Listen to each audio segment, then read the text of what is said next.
Welcome to episode 66 of the Cycling Europe podcast. My name is Andrew Sykes. Can you hear that?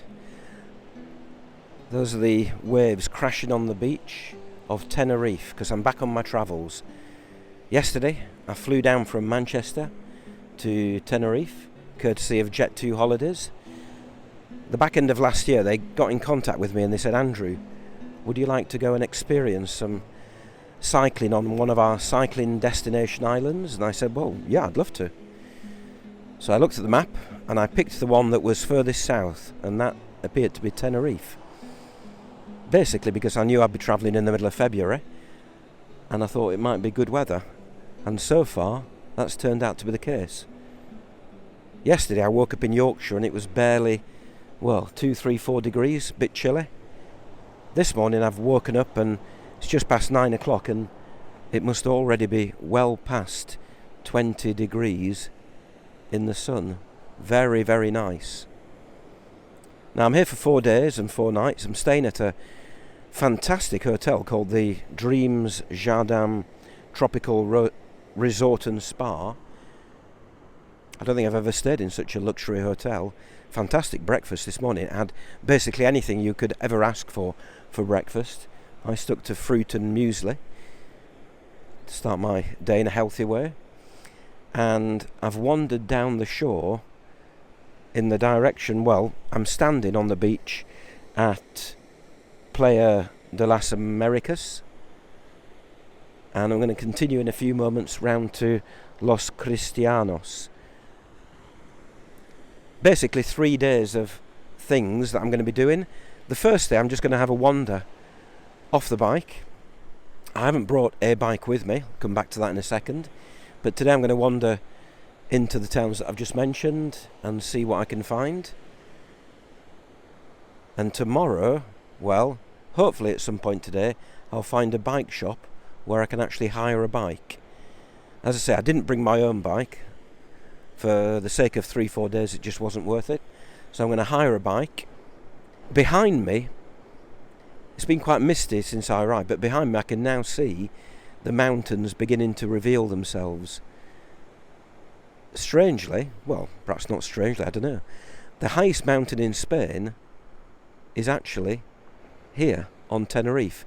Mount Adeje it's called, and it's about 3,800 metres. So if I head in that direction tomorrow, I'm not going to get to the top. You can't get to the top, certainly not on a bike. There is a cable car I think you can take at the top. Then I might appreciate an e-bike. So that's the plan for tomorrow. Head in that direction. And then Thursday, it's been recommended that I go to the island of La Gomera, which is just off the coast. And you can get a ferry there from Los Cristianos, I think. And if I also hire a bike on Thursday, I might be able to do a bit of cycling there as well. Fly back on Friday. So that's the plan. If the weather stays as it is at the moment, it's going to be perfect. I'm just going to take it easy today. Lots of wandering, bit of sightseeing, head in this direction and the other, try and get lost if possible, and also, crucially, make sure I find somewhere to hire a bike. And for the next few minutes I'm just going to stand here and watch the surfers. I've never surfed in my life, but if I had a surfboard with me now, I might be tempted to join them.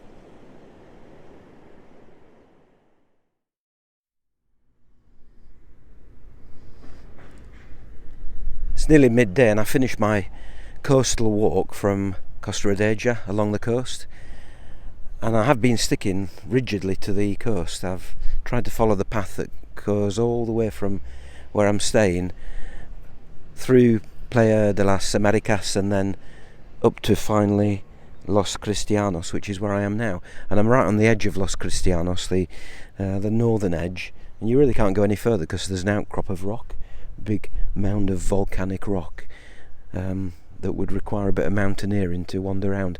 And I'm standing just in it looks like scrubland, but I suppose volcanic rock doesn't lend itself necessarily to great beauty or lawns and things like that. It is, by its very nature, rocky stuff, but it's a bit of disused land right on the edge of Los Cristianos. And the urban environment, as I was walking along the coast, it's interesting how that changed from, well, big hotel complexes, self-contained, where I was down in Costa Adeje, where I'm staying, and then the more you make it along the coast, the more busier it gets, the more restaurants, the more shops, the more apartments, and I'm glad I'm staying at the end where I am rather than this end. I think this end will be a bit busy for me because, it might be February, but there's plenty of people about. A lot of old people, yeah, but quite a few younger people as well, and lots of nationalities. It's not just the British here, the Dutch, Germans, even a few French people. And even I found some cycle tourists. Didn't speak to them, but I think they may have been from Germany. They were bike packing by the looks of it, but they had all their bags packed, and it looked as though they were camping. They were just having something to eat by the side of the by the coast, and it made me wonder whether, well, perhaps it is a popular place for people to come on their bikes and do a bit of traditional cycle touring with the panniers. Don't know whether they've got campsites on Tenerife or on any of the other islands around here, but you could certainly island hop from one to the other. You can get a boat from Tarifa, I think, all the way down here, and then spend a few days, if not a few weeks, just going from island to island. And I dare say you could find quite a few spots to wild camp if you couldn't find a proper campsite. Right, so as I say, it's about midday, so my plan for the rest of the day is now to head back to where I started, but to do so by wandering through the towns rather than on the coast. So through the centre of Los Cristianos, then through the centre of Playa de las Americas, and then finally into Costa Adeje. And hopefully when I get to that end, I'll find somewhere where I can indeed hire a bike for tomorrow and Thursday. I've just passed the ferry, thinking about Thursday going to La Gomera. A bit more substantial, the port there, than I thought. So I might have to go online or ask at the hotel, or perhaps even where they hire bikes out, what the situation is with getting hold of tickets for the ferry to La Gomera for Thursday, potentially.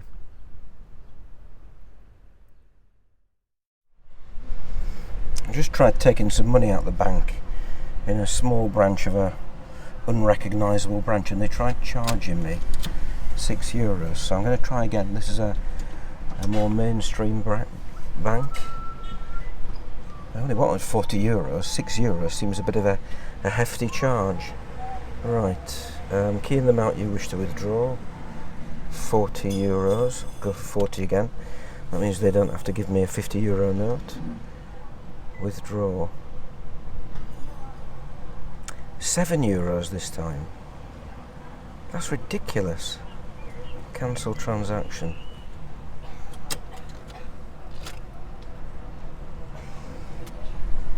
This never happened when I was cycling last summer through France and Switzerland and Germany. Perhaps it's a local thing. Perhaps it's a Spanish thing. Bizarre. I do need some cash.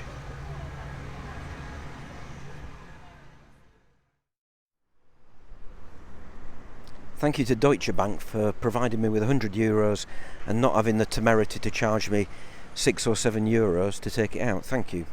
Thanks to the Germans. Right, I'm now in the centre of Los Cristianos. You can probably hear it's a lot busier, a lot more traffic, quite a few people hanging around. Still as nice in terms of the temperature, nice and warm and sunny, albeit still quite hazy. And I still haven't seen the mountain, El Teide. And apart from the mist, I think another reason why I haven't been able to see the mountain in any kind of definition or detail is because of a Saharan sand cloud which has been moving over the Canary Islands and elsewhere over the last couple of days. First noticed it yesterday when Graham Joyce, who's a cyclist from Yorkshire, he put it on his Facebook page that he'd actually had to land on Tenerife instead of Madeira, which is way to the north, because of the sandstorm that was engulfing Madeira. And even on the news last night on the BBC, on the TV, at the end, on the weather, they mentioned the Saharan sand having reached Scotland. So it's no surprise that here in Tenerife I can't see the mountain because it's a bit hazy, because potentially some of that Saharan sand is blocking the view. Let's hope it blows away in the next few hours, couple of days, and certainly before Friday. Otherwise I might be stuck here for a bit longer.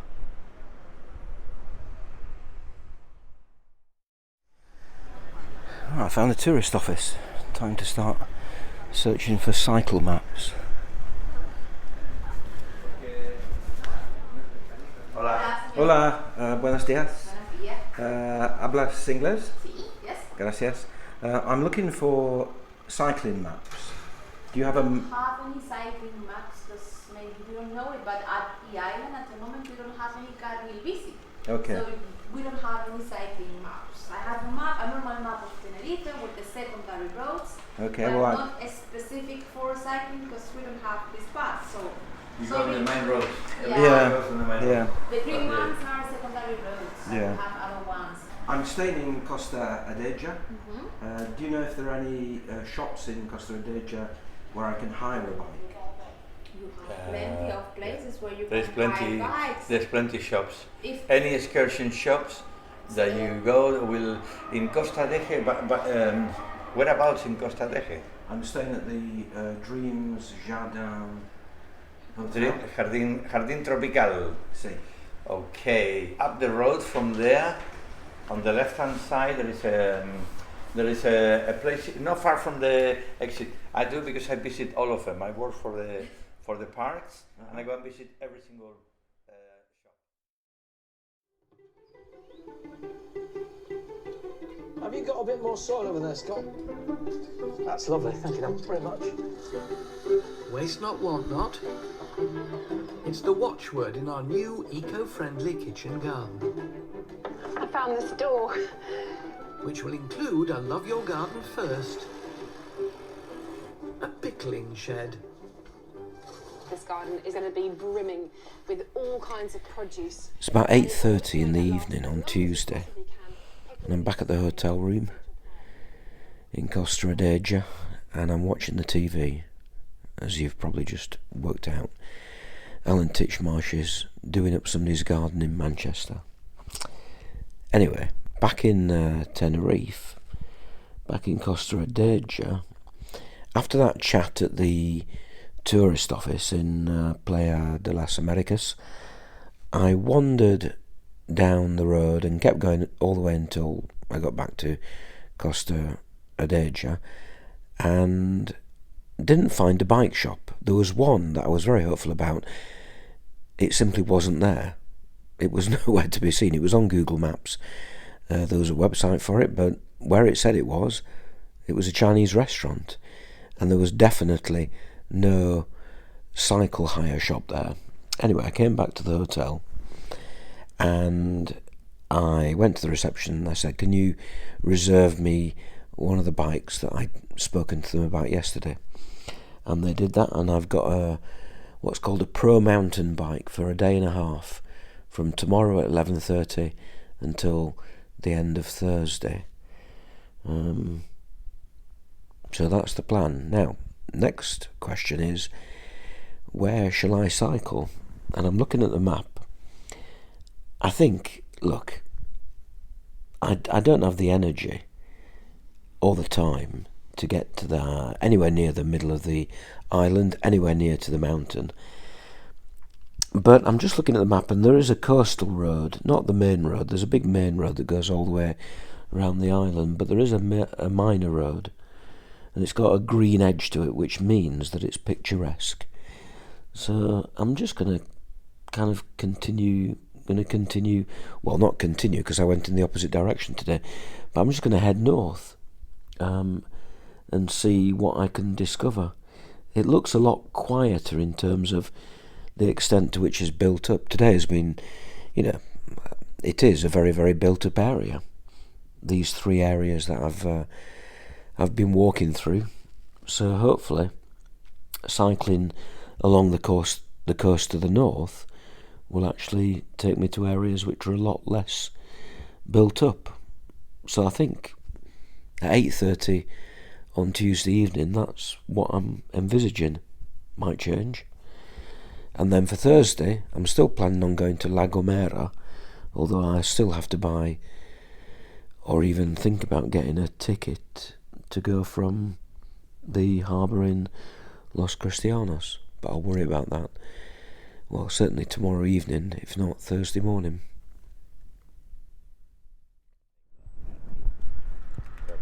It's one day, yeah?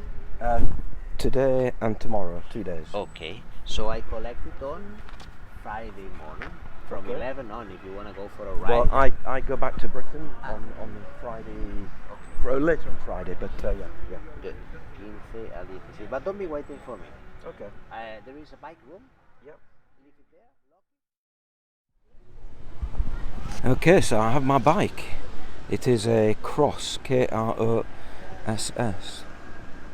It's not exactly brand new, but there we go. Seems to have everything it needs. 2 wheels. Next stop, Los Gigantes. Finally, I've started cycling. Not very much so far, just a couple of kilometres perhaps outside Costa Adeje, heading to I think it's to the west, in the direction of a place called Los Gigantes. I'm sure it's not pronounced like that, but well, I'm not sure whether I'll get there because it's about 30 kilometres away, but we'll see. Anyway, the bike. It's not a new bike, put it that way. It's certainly seen a bit of action, but it's comfortable. It's a mountain bike and some easy gears. The reason I didn't go for a road bike was because I don't have SPDs, and I thought if they deliver a road bike with SPDs, that's going to be an issue. So anyway, and also I'm quite happy with the upright position of a mountain bike. Not that keen on drop handlebars. So yeah, the bike is working okay. It's slipping a few gears, but I've only got it for 2 days, 48 hours, so it should do me fine. It's still quite cloudy. Temperature's lower than it was yesterday, definitely. And now that I've escaped Costa Adeje, I can actually see the big hills, although not the biggest hill, El Tede. That is still shrouded in the clouds behind. And there's a chime there. Does that mean it's 1 o'clock?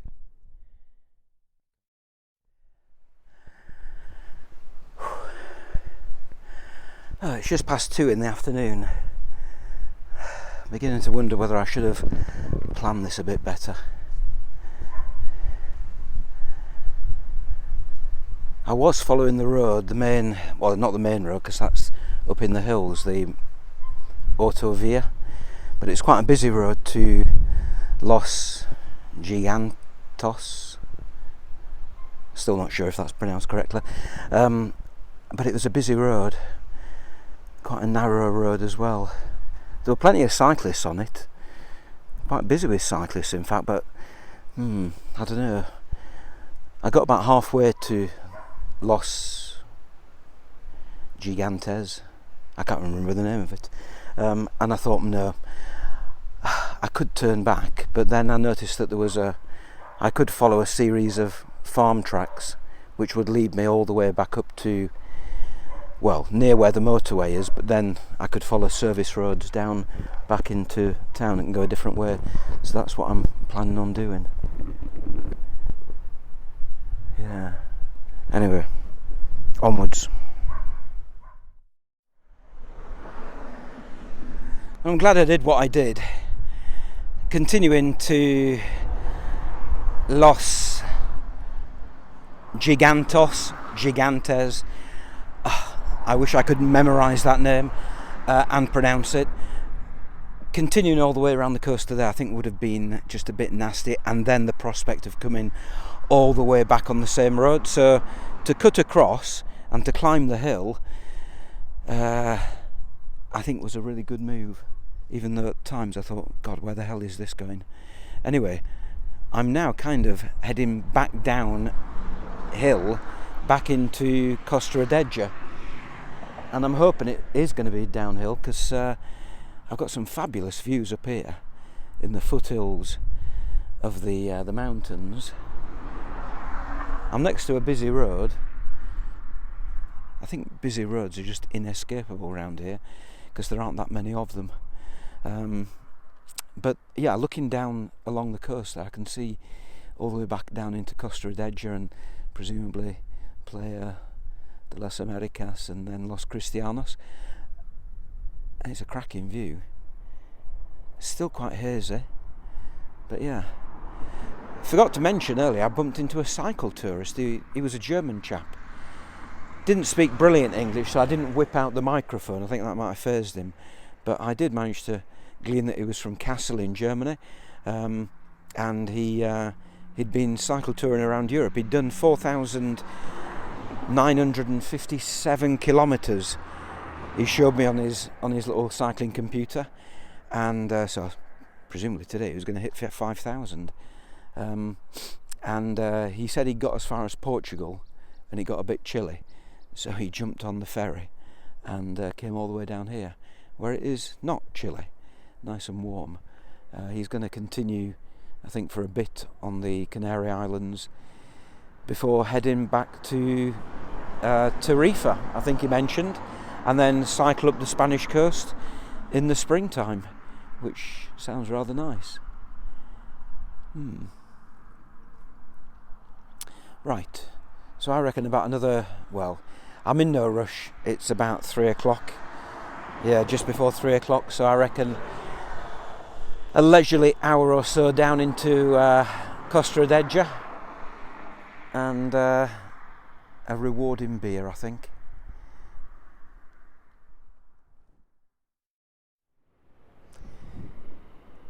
In the end, yesterday was perhaps 40 kilometres of cycling. It was a good route. Gave me the opportunity of seeing something outside of the touristy built-up areas around Costa Adeje. And that descent back into the centre, back down to the coast, was fairly easy, fairly straightforward. And then I finished the day with that nice beer. Now, it's Thursday. I'm back on the coast. Well, I've never really left the coast, but you can probably hear the crashing of the waves against the beach. But I'm not in Costa Adeje. I woke up this morning and I thought, right, what can I do? And I thought, well, Mount Teide, that's probably the one place that you should go to if you come to Tenerife. So I made an effort, wandered down to a little place down the road from the hotel. I said, is there any chance of getting on an excursion or a walking tour or something like that up to the top of the mountain? And she looked into it and she said, nah, it's all booked up. I said, well, can I catch a public bus? And she said, well, yes, you probably can get a public bus up to one of the villages. So I went down to the bus station and asked about the buses to Teide, and then at that point I was told that actually today the national park, the Teide National Park, is actually closed because of the weather. It's too cold and too icy up there, so the cable car is closed, as is the road, which is a bit incongruous because when you're down here on the coast, when it's 20 plus degrees in the sun, nice blue sky, and you've got your suntan lotion on, you're thinking, hang on a second, it doesn't make sense. But it does make sense when you realise that the top of that mountain is 3,700 metres. Anyway, I was at the bus station, thought, well, where else can I go? Yesterday's plan was to get to Los Gigantes, I can finally say it properly and remember what it's called, and I jumped on a bus to Los Gigantes, and here I am now. And it is a spectacular location, to say the very least. There's a path that you can take above the town, which just takes you a little bit closer to the sheer rock cliffs, and they are enormous things. Very, very spectacular. The path actually is forbidden. You're not supposed to come on here, but quite a few people do, and I haven't come very far. This is the safe bit. If I were to continue, well, God, that does look a dicey path. You can see it kind of winding its way around the headland. If you manage to do that without falling off into the sea, well, probably just for the mountaineers. Just had a very nice long chat with her. Well, he lives in the Netherlands. He lives in Amsterdam, but he's actually a Norwegian called Fran. And I asked him about the path up here, and he said that you can take it round the corner, but not much further. But we just stood and had a very, very long chat about cycling, about politics, about the state of our respective countries. I think he's the first person I've actually had a elongated chat with since I arrived in Tenerife, which was nice. Right, well, I've kind of done what I wanted to do, which is to see these cliffs up close and personal. It's now, it's only 1:30. I'll wander back down the road, down the path, into the centre of the town, and I reckon it's time for coffee, or even a cold beer.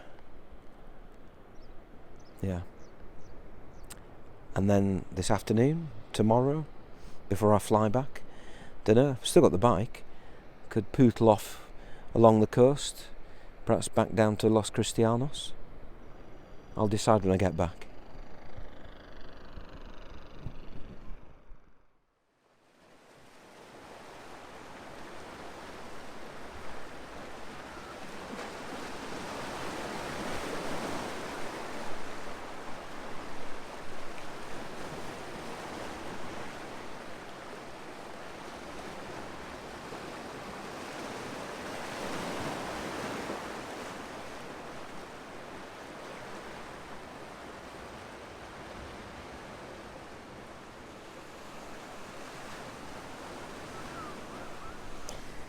So that's it for this episode of the Cycling Europe podcast. I've managed to croak my way through this week. Been feeling fine, but just my voice hasn't yet recovered from being ill last week. It's now Friday morning. I'm going to be heading back to Britain later today. It's been an interesting week. Haven't actually done that much cycling. There was only one day on Wednesday when I headed off along the coast in the direction of Los Gigantes. Never actually got there. That had to come yesterday when I caught the bus up there. It would have been good to go to Mount Adeje, even if it wasn't going to be on the bike, but well, the weather conditions intervened, unfortunately. I think my main takeaway from this particular trip, which has been a bit different, it's not really been cycle touring as such. In fact, it's not been cycle touring. It's been in a nice hotel, eating nice food, and hiring a bike for a little bit of cycling. I think my main takeaway would be to plan it in advance. I really turned up on Monday with very little planned, and I thought, well, I'll just wing it, because that's what I'm used to doing when I go cycle touring. And that's the beauty of cycle touring, isn't it? It's kind of just make it up as you go along. But the beauty of this kind of trip, where basically you know where you're going to be for 4 or 5 days, I think looking back now, I would have been better spending a bit more time planning out what I was going to do on each of the days, booking things, reserving things, perhaps looking into routes of cycling, that kind of thing. But it's been an interesting week. The weather's been fantastic. Middle of February, can't complain when every day is blue skies and 20, 21, 22, probably higher degrees in the sun. I think next time, however, next time I'm back on the bike in terms of travelling, I'm looking forward to getting back into the tent, back onto Wander, and basically back to making it up as I go along.